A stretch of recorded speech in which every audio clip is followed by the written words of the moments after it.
بسم اللہ الرحمن الرحیم. جناب علی، ہم اپنی گفتگو کو مزید آگے بڑھاتے ہیں اور یہاں پہ میں آپ سے ڈسکس کرنا چاہوں گا کچھ بنیادی باتیں جو ایز اے پروگرامر آپ کو پتہ ہونی چاہیے. تو my dear students, being a programmer ہمیں کوڈ لکھتے ہوئے اس بات کا خیال رکھنا چاہیے کہ کوڈ جو ہے ایزیلی ریڈیبل ہو. اگر آپ کا پروگرام ریڈیبل ہے، اچھا کوڈ لکھا گیا ہے جو اچھی پریکٹسز کو فالو کرتے ہوئے لکھا گیا ہے، تو یقیناً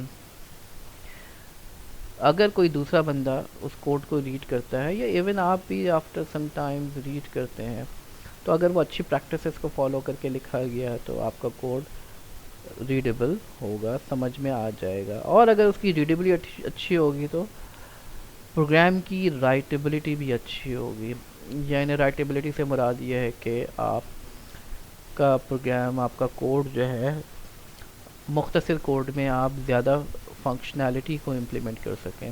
تو وہ اسی وقت پاسبل ہوگا جب آپ کا کوڈ ریڈیبل ہو، ایزیلی سمجھ میں آتا ہو. تو بہت سارے ایٹریبیوٹس ہیں جو کہ سمجھنا ضروری ہے. مختلف بکس لکھی گئی ہیں. مثال کے طور پر ایک بڑی اچھی بک ہے جس کا میں نام بتا دوں آپ کو، رائٹنگ کلین کوڈ. تو اس میں بڑا تفصیل میں ڈسکس کیا گیا ہے کہ کس طریقے سے آپ کسی بھی کوڈ کو لکھیں، کن پیرامیٹرز کا خیال رکھیں، کن چیزوں کا خیال رکھیں. اگر آپ ایف لکھ رہے ہیں، ایف کی کنڈیشن لکھ رہے ہیں تو کس طریقے سے لکھنا چاہیے.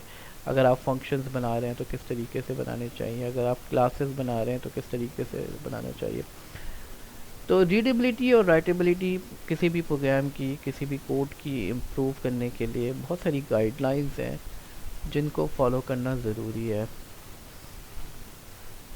یہاں پر میں کمنٹس کا تذکرہ ضرور کرنا چاہوں گا. کمنٹس ایک ایسی چیز ہے کسی بھی پروگرام میں جب آپ کمنٹس کو انٹر کرتے ہیں تو یہ آپ کا کمپائلر، انٹرپریٹر یا پری پروسیسر جو بھی آپ کا، یا ڈیبگر یا اسمبلر، جو بھی آپ پروگرامنگ لینگویج پہ کام کر رہے ہیں اس کے حساب سے، if you are working on assembly language تو آپ کا اسمبلر، اگر آپ سی لینگویج پہ کام کر رہے ہیں یا جاوا پہ کام کر رہے ہیں تو آپ کا کمپائلر، اگر آپ پائتھون پہ کام کر رہے ہیں یا جاوا اسکرپٹ پہ کام کر رہے ہیں تو آپ کا انٹرپریٹر.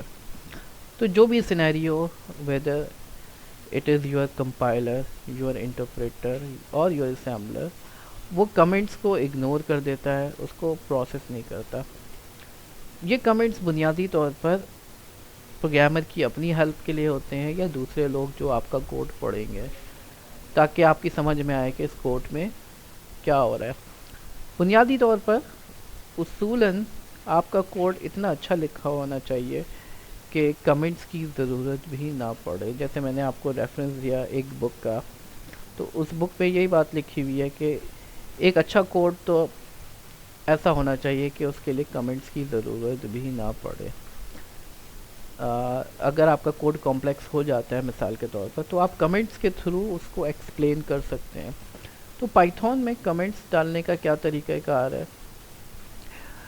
ہیش ڈال کے، ہم کہیں پہ بھی ہیش ڈال کے آپ کمنٹس لکھ سکتے ہیں. تو ہیش کے بعد جو ریسٹ آف دی لائن ہے، اس لائن میں جو باقی چیزیں ہیں وہ کمنٹ کے طور پر ہوتی ہیں. اس کا آپ کے کوڈ کی فنکشنالٹی سے کوئی تعلق نہیں ہوتا.